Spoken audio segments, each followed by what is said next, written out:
Doing Freaknik, stars start coming in. You would see Tupac, Goody Mob, Outkast, Usher Raymond. I'm having a ball out here. I don't know what heaven looks like, but this seems like a version of it. You was lit, okay.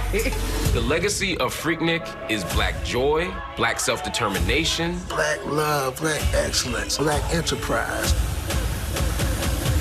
but the legacy of Freaknik is also the ugly side. It started to get a lot more out of control. People were coming by the masses. Welcome back to GMA3. That was a look at the new documentary, Freaknik, The Wildest Party Never Told.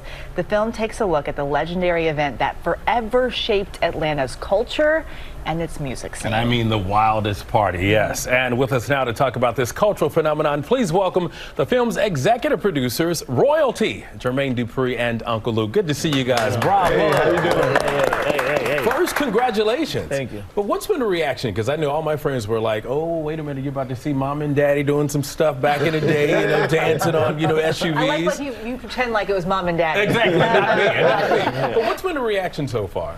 I think the reaction has been people saying that they thought it was going to be something and it's not what they thought it was going to be, and it's not all of that what people was nervous about, but they should be nervous that they are probably going to be on there, but it's just, it's not, it doesn't sit in that. It doesn't just a story about that. It's a story about the rise of the South.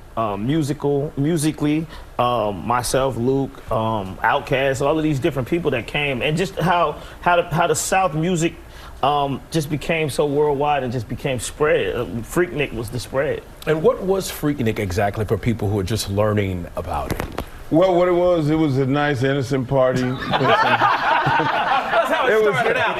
It was an innocent party with some college students from Atlanta, and they didn't have enough money to go on spring break, and so they wanted to create their own little party.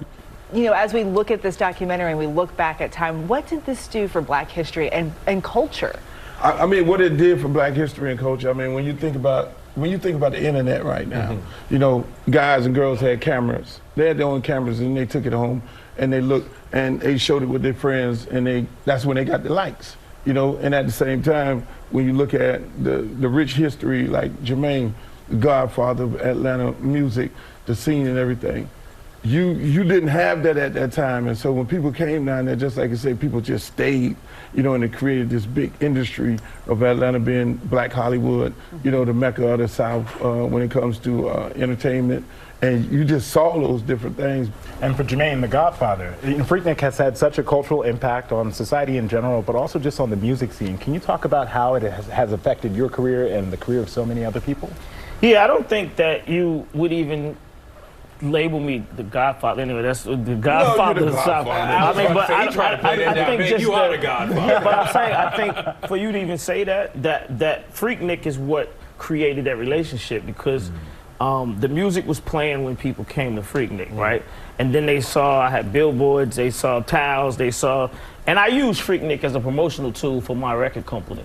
So as Freaknik was coming, we was preparing for, people to be stuck in the cars. We'd give you a towel if you was hot. We'd give you bottles of water that had the So-So Def Afro Man on it.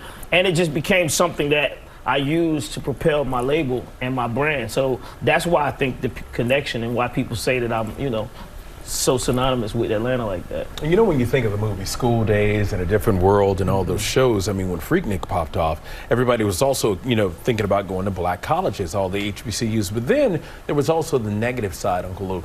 Why do you think it took a turn for the worse? Well, it becomes programming. I mean, when you look at festivals like Essence Festival, I mean, programming keeps that festival as a long-lasting festival. But when you think about, young African-American students, they tend to get the heat, whether it's in Atlanta, whether it's in Miami, whether it's in Galveston, these different places around the country.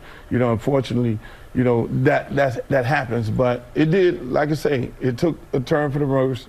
Government decided they wanted to create a gridlock inside the streets, contain everybody, and that's why you see on the dock, you see people dancing on the cars and they're stuck in traffic, you know, and that's no programming. And so at the end of the day, you know, it went bad for more reasons than one. You know, a lot of people say that the Olympics was coming and they had to really shut it down before the Olympics came because that was part of the deal. And you know, at the end of the day, you know, it's a moment in history. It is definitely a moment in history. Is it a chance that it could come back, Jermaine?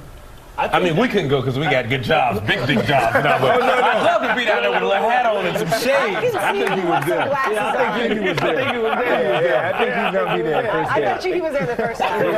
Every member of the Divine Nine had to be there. Oh, everybody had to be there, right? It was a must. Yeah. Well, thank you guys. We appreciate it. This is really good what you're doing. I mean, just what it did for the culture was so powerful. 100%. It's definitely. And you can watch Freaknik, The Wildest Party Never Told. It premieres March 21st on Hulu. So go out and support it, yes. Yeah. Well, hey there, GMA fans. Robin Roberts here. Thanks for checking out our YouTube channel. Lots of great stuff here. So go on, click the subscribe button right over here to get more of awesome videos and content from GMA every day, anytime. We thank you for watching, and we'll see you in the morning on GMA.